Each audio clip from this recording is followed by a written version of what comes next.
ಸರ್ವಧರ್ಮೀಯರು ಸಮನ್ವಯದಿಂದ ಆಚರಿಸುವ ಕೆಲವು ಹಬ್ಬಗಳಲ್ಲಿ ಒಂದಾದ ಆ ಕ್ರಿಸ್ಮಸ್ ಹಬ್ಬದ ಸಂಭ್ರಮ ಇಡೀ ಜಗತ್ತಿನಾದ್ಯಂತ ಜೋರಾಗಿದ್ದು, ತ್ಯಾಗ, ಕರುಣೆ, ಏನು ಪ್ರೀತಿಯ ಮೂರ್ತಿ ಅಂತ ಯೇಸು ಕ್ರಿಸ್ತರ ಜನ್ಮದಿನವನ್ನ ಬೀದರ್ ನಗರ ಸೇರಿದಂತೆ ದೇಶಾದ್ಯಂತ ಸಾಕಷ್ಟು ಅದ್ದೂರಿಯಿಂದ ಆಚರಿಸಲಾಗ್ತಿದೆ. ನಾವೀಗ ಬೀದರ್ ನಗರದ ಮೆಥೋಡಿಸ್ಟ್ ಚರ್ಚ್ ಆವರಣದಲ್ಲಿದ್ದೇವೆ. ಈ ಚರ್ಚ್ ಆವರಣದಲ್ಲಿ ಬೆಳಗ್ಗೆಯಿಂದ ಸಹಸ್ರಾರು ಸಂಖ್ಯೆಯಲ್ಲಿ ಏನು ಯೇಸು ಕ್ರಿಸ್ತನ ಅನುಯಾಯಿಗಳಾಗಿರ್ಬೋದು, ಕ್ರೈಸ್ತ ಧರ್ಮೀಯರು ಬಂದು ಪ್ರಾರ್ಥನೆಯನ್ನ ಸಲ್ಲಿಸ್ತಿದ್ದಾರೆ. ಬೆಳಗ್ಗೆಯಿಂದನೇ ಇಲ್ಲಿ ಕ್ಯಾರಲ್ಗಳನ್ನ ಹಾಡೋದಾಗಿರ್ಬೋದು, ಏನು ಯೇಸು ಕ್ರಿಸ್ತನ ಅನುಯಾಯಿಗಳು ಕ್ಯಾಂಡಲ್ ಅನ್ನ ತರೋದಾಗಿರ್ಬೋದು, ಬೆಳಗ್ಗೆಯಿಂದನೇ ತಮ್ಮ ಭಕ್ತಿಯನ್ನು ಸಮರ್ಪಿಸ್ತಿದ್ದಾರೆ.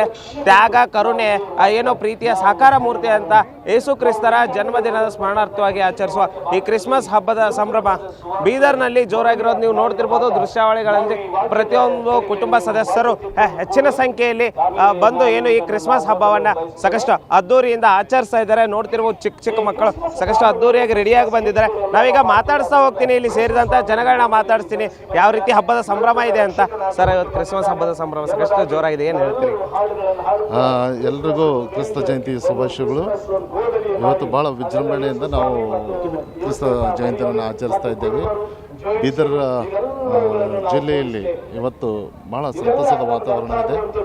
ಇವತ್ತು ನಾವು ಎಲ್ಲರೂ ಒಟ್ಟಾರೆ ನಮ್ಮ ಶಾಂತಿದೂತನಾಗಿ ಜನಿಸಿದಂಥ ಯೇಸು ಕ್ರಿಸ್ತನ ಜನ್ಮ ದಿನ ಆಚರಿಸ್ತಿರುವಾಗ ನಾವೆಲ್ಲರೂ ಸೌಹಾರ್ದತೆಯಿಂದ, ಎಲ್ಲ ಜನರು ಸೌಹಾರ್ದತೆಯಿಂದ, ಏಕತೆಯಿಂದ ನಾವು ಈ ಕ್ರಿಸ್ಮಸ್ ಹಬ್ಬನ ಆಚರಿಸ್ತಾ ಎಲ್ರಿಗೂ ಖುಷಿ ತಂದಿದೆ. ಹೀಗಾಗಿ ಎಲ್ರಿಗೂ ಒಂದು ನೋಡ್ತಾ ಇರುವಾಗ ಸುತ್ತಮುತ್ತ ಎಲ್ಲ ಕಡೆಗೆ ಒಂದು ಖುಷಿಯ ವಾತಾವರಣ ಇದೆ.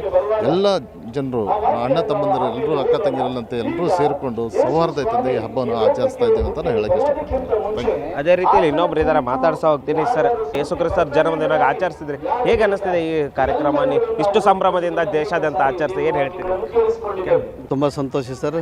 ನಮ್ಮ ಎಲ್ಲ ಬೀದರ್ ಜಿಲ್ಲೆಯ ಎಲ್ಲ ಬಾಂಧವರಿಗೂ, ಎಲ್ಲ ಜನರಿಗೂ, ಮತ್ತು ಮಾತ್ರ ಬೀದರ್ ಮಾತ್ರ ಅಲ್ಲ, ನಮ್ಮ ಕರ್ನಾಟಕ, ನಮ್ಮ ಭಾರತ ದೇಶದ ಎಲ್ಲ ಜನರಿಗೂ ಈ ಕ್ರಿಸ್ಮಸ್ ಹಬ್ಬದ ಶುಭ ಸಂದೇಶವನ್ನು ಮತ್ತು ಶುಭಾಶಯಗಳನ್ನು ನಾವು ತಿಳಿಸ್ತೇವೆ. ಎಲ್ಲರಿಗೂ ವಿಶೇಷವಾಗಿ ಈ ಒಂದು ಕ್ರಿಸ್ಮಸ್ ಹಬ್ಬ ಆಚರಣೆಯ ಮುಖ್ಯವಾದಂಥ ವಿಷಯ ಏನಂದರೆ, ಬೈಬಲ್ ಪ್ರಕಾರವಾಗಿ ಯೇಸು ಕ್ರಿಸ್ತವರು ಭೂಮಿ ಮೇಲೆ ಜನಿಸಿದಾಗ ಅವರು ಹುಟ್ಟಿದ್ದು ಮೊದಲು ಒಂದು ಸಂಕೇತ, ಆಕಾಶದಲ್ಲಿ ವಿಶೇಷವಾದಂಥ ಸ್ಟಾರು ಅವರು ಹುಟ್ಟಿದ ಸ್ಥಳಕ್ಕೆ ಮಹಾಜ್ಞಾನಿ ಅಂತ 3 ಪಂಡಿತರಿಗೆ ಅವ್ರು ಹುಟ್ಟಿದ ಸ್ಥಳಕ್ಕೆ ನಡೆಸಲ್ಪಟ್ಟಿತ್ತು.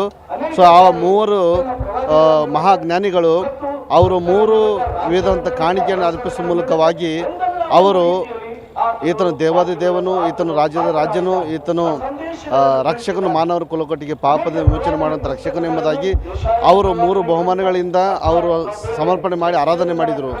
ಮಾತ್ರವಲ್ಲದೆ ಈ ಭೂಮಿ ಮೇಲೆ ಅಂದು ಯೇಸು ಕ್ರಿಸ್ತ ಹುಟ್ಟಿದಾಗ ಲೋಕದಲ್ಲಿ ಬಹಳ ಕೀಳು ಬುದ್ಧಿಹೀನರು ಎಂಬುದಕ್ಕೆ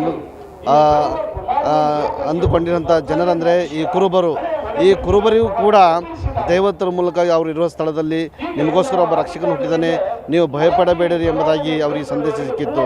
ಅಂದರೆ ಈ ಯೇಸು ಕ್ರಿಸ್ತನ ಜನನವು ಮತ್ತು ಆತನ ಹುಟ್ಟಿದ್ದು ಶುಭ ಸಂದೇಶ, ಮಾನವರ ಯಾವ ಭೇದ ಭಾವನೆ ಎಲ್ಲ ಜನರಿಗೂ, ಜಾತಿ ಜನಾಂಗದವರಿಗೆ ಇದು ಶುಭವನ್ನು ತಂದಿದ್ದು ಆಗಿರೋದ್ರಿಂದ ಇಂದು ಪ್ರಪಂಚದಲ್ಲಿ ಎಷ್ಟೋ ಜನರು ಈ ಒಂದು ಆತನ ಹುಟ್ಟು ಅಂದರೆ ಮನುಷ್ಯನ ಭೂಮಿ ಮೇಲೆ ಮಾನವನಾಗಿ ಒಂದು ಶ್ರೇಷ್ಠವಂತ ಒಂದು ಬಹುಮಾನ ಅಂದರೆ ಅದು ಯೇಸು ಕ್ರಿಸ್ತನು, ಆತನು ದೇವರಾಗಿದ್ದನು, ಮಹಿಮಪುರದಿಂದ ಮಾಯಾಲೋಕಕ್ಕೆ ಬಂದು ಒಬ್ಬ ರಕ್ಷಕನಾಗಿ ಹುಟ್ಟಿದ್ದು. ಇದು ಸಂತೋಷ ಸಂಭ್ರಮ.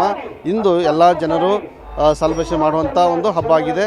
ಇದು ಬರೀ ಕ್ರೈಸ್ತರಿಗೆ ಮಾತ್ರ ಅಲ್ಲ, ಯೇಸು ಕ್ರಿಸ್ತನ ಈ ಒಂದು ಶುಭವನ್ನು ತಿಳಿದುಕೊಳ್ಳುವಂಥ ಪ್ರತಿಯೊಬ್ಬರಿಗೂ ಅವರಿಗೆ ಶುಭವನ್ನು ತರುವಂಥ ಒಂದು ಬೆಳಕಿನ ಒಂದು ಹಬ್ಬ ಆಗಿದೆ.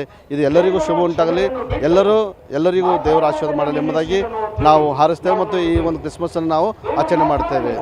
ಧನ್ಯವಾದಗಳು.